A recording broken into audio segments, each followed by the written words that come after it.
mais il pouvait manger. C'était pas un problème pour lui. Il parlait, on l'entendait, on le voyait, mais il ne ressemblait plus exactement comme il était avant. Mais on le reconnaissait. Hein? Puis d'un seul coup, il n'était plus là. Voilà. Donc, il n'habite plus le temps et l'espace comme nous. Voilà. Parce que le temps n'existe plus pour lui.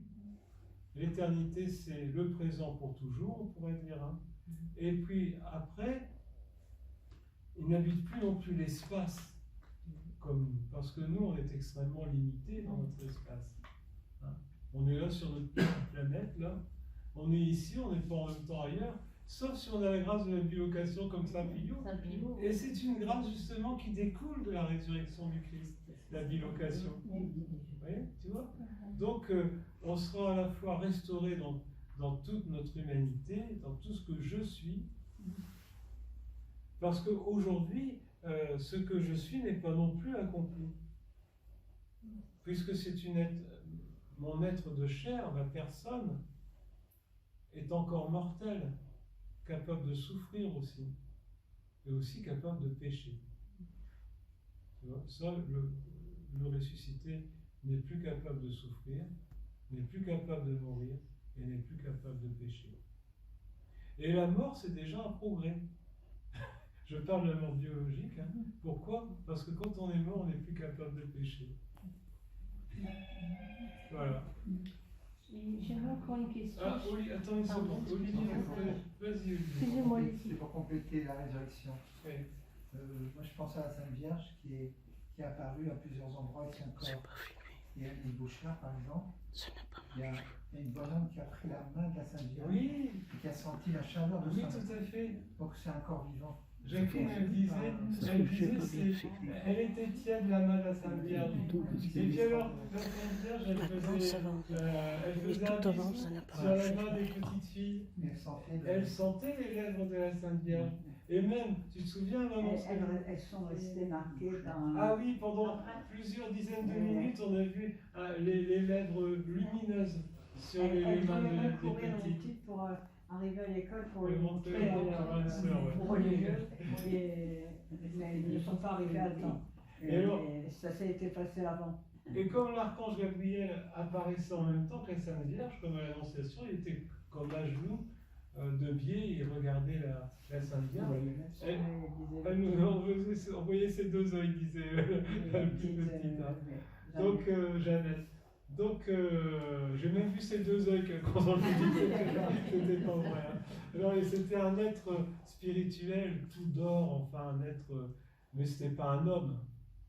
Tandis que la Sainte Vierge, c'était bien une jeune fille, elle leur apparaissait dans les 16 ans.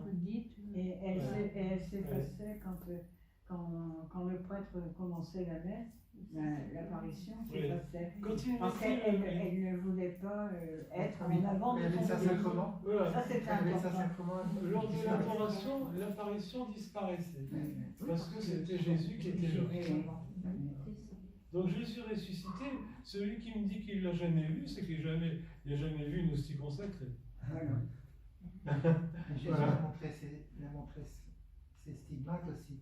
Il y avait encore la trace des clous et la trace du côté. Ça, c'est à Thomas. À Thomas, c'est un corps glorieux, mais il y a les stigmates de sa. Il a montré. Ça faisait mal, mais il montrait quand même. Il a dit mets tes doigts. Mets ton poing. Ton poing, ça veut dire que tout il était gros. Hein. Dans sa poitrine. Et au miracle à l'Anciano, il y a eu un miracle eucharistique avec du sang. Et on a analysé c'est du myocarde, c'est du cœur. Du sang du cœur. Non, c'est des cellules cardiaques. Ah, des cellules cardiaques. Et Olivier, il est cardiologue. Donc, je pense que c'est vrai ce qu'il y a de bien. Voilà, le cœur de Jésus ressuscité. Quand on a vu le miracle à l'Anciano. C'est merveilleux, hein, tout ça. C'est merveilleux. Voilà. Pourquoi les deux disciples à Capharnaüm, sur la route, ils n'ont pas reconnu le Seigneur?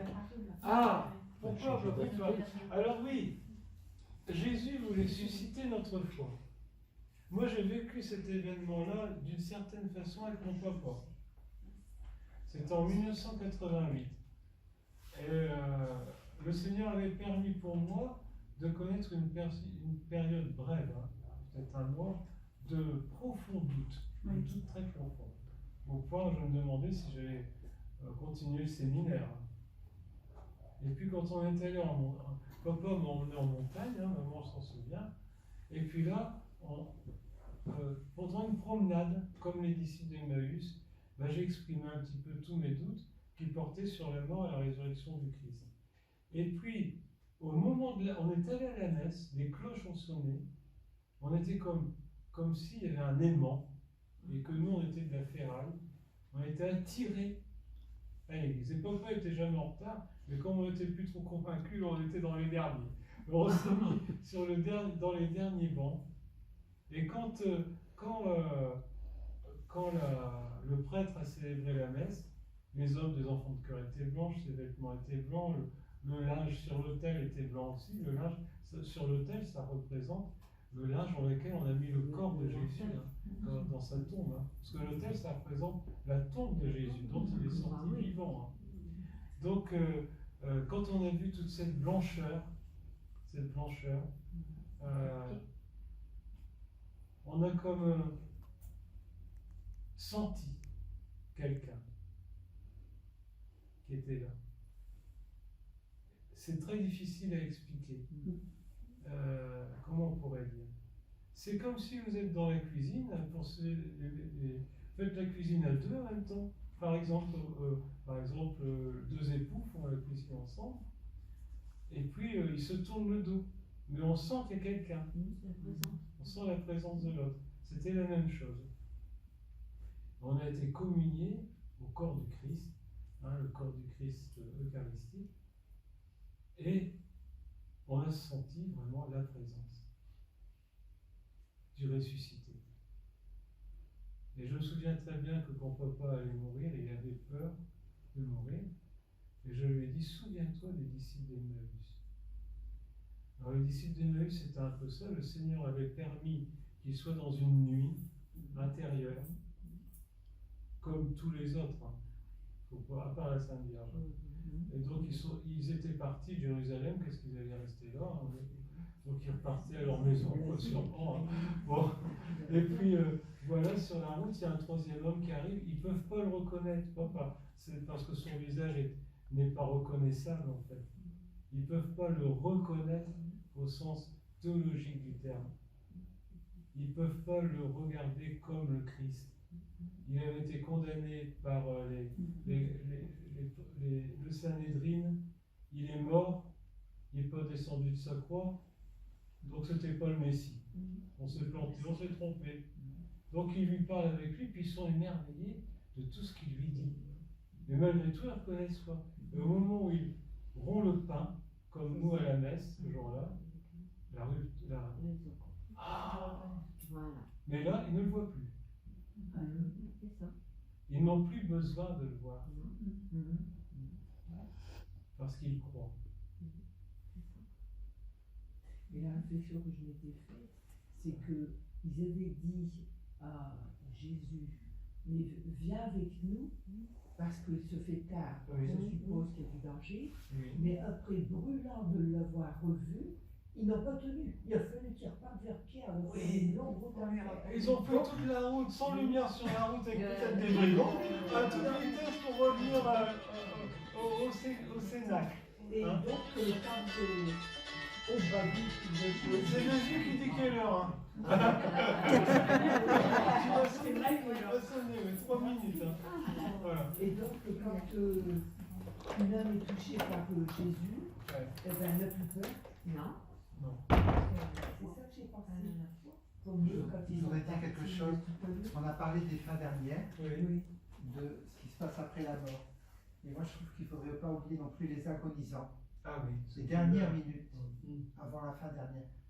Parce que là, il se passe des choses très importantes. Il y a une lutte spirituelle extraordinaire, un combat. Un combat. Et je crois que la famille, elle joue un rôle énorme en étant présent, le prêtre aussi, bien sûr, le sacrement de l'onction, et puis la prière du chapelet et la prière la miséricorde divine.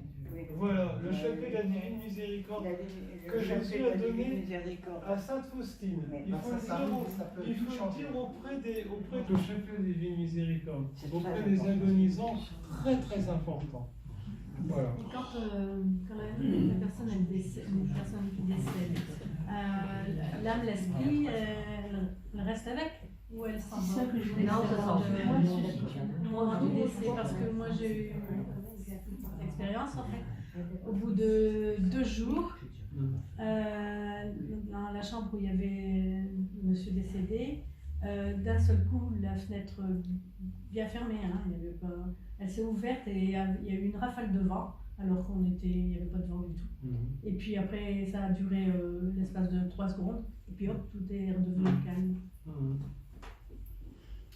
Il y a beaucoup de choses qui peuvent se passer dans ces moments-là. Hein. On ne sait pas toujours ce que ça veut dire. Genre, à quel moment le passage est totalement fait. Là, moi, je pense que c'est plus un médecin qui peut répondre. Moi, je crois que c'est quand l'encéphalogramme est plat, quand le cerveau ne fonctionne plus. Mais peut-être qu'on se trompe, hein, je ne sais pas. Là, la personne était... Ça doit être assez rapide quand même. Ça doit être assez rapide. Hein. Je pense pas que ça dure plusieurs jours, mais je pense qu'il faut faire attention le premier quart d'heure. La personne est encore, l'âme est encore présente. Ah oui, c'est ça. La mort, c'est la séparation de l'âme et du corps. Donc l'âme ne va pas quitter le corps tant que le corps n'est pas vraiment... Et Marie-Aimée de Jésus disait que lorsque les femmes quittent, il ne faut pas se précipiter à l'habiller tout de suite. Il faut les laisser tranquilles quelques jours. Il faut prier. Il faut prier. Il y a le temps de la prière, hein. Ça c'est important. Autrefois, moi je suis bretonne, donc on était très... on ne laissait pas la personne pendant 3 jours et 3 nuits, on veillait. C'est-à-dire qu'on croyait que l'âme, peut-être elle mettait 3 jours, puis c'est pas de 3 jours, mais on priait vraiment, et même la nuit. Ah oui, exactement, dans le Pas-de-Calais. Mais moi je crois qu'il faut prier tous les jours pour les morts. Tous les jours. Il ne doit pas y avoir un seul jour. Moi, toujours, plusieurs fois par jour, je présente au Seigneur les défunts qui comptent sur ma prière ou pour lesquels j'ai promis de prier. Tous les jours. J'en prononce le nom de certains ou pas. Je dis ça tous les jours. Mon papa, je le dis toujours, bien sûr. Et puis, en même temps, il faut bien vous dire que ceux qui sont au paradis ou au purgatoire, ils font la même chose pour nous. Il y a un épisode qui est très beau aussi, c'est quand, pendant la Première Guerre mondiale, je crois, à un moment donné, il y avait un charivari dans l'aile où se trouvait le Padre Pio. Des personnes qui criaient « Vive le Padre Pio, vive le Padre Pio !» Et alors les frères ont demandé « Mais qu'est-ce qui s'est passé? Il n'y avait personne. » Il leur a dit « C'est des âmes du purgatoire qui sont mortes à la guerre, et qui étaient mieux me remercier pour ma prière. » Voilà. Donc c'est très très important. Le problème, c'est qu'on ne nous apprend pas, dans notre éducation, on ne nous apprend pas à accepter la mort quand même. De moins en moins. Voilà, c'est ça. Et puis avec les hôpitaux maintenant, il faut que ça vous explique. On n'est pas toujours là quand la personne Tout à l'heure, on parlait de l'incinération. Il faut que vous sachiez que c'est permis. Saint Jean 23 l'a permis pour des raisons qui peuvent être économiques ou écologiques ou des choses comme ça. Mais, oui, c'est ça. Mais que théoriquement, c'est pas conseillé d'incinérer les morts. C'est toujours que c'est le temple du Saint-Esprit. Voilà. Le Christ n'a pas demandé à ce Nous croyons en la résurrection. Hein. Pas simplement comme les Grecs païens qui croyaient en une âme immortelle et qui avaient un profond respect, mépris pour les corps. C'est pas du tout notre religion, ça.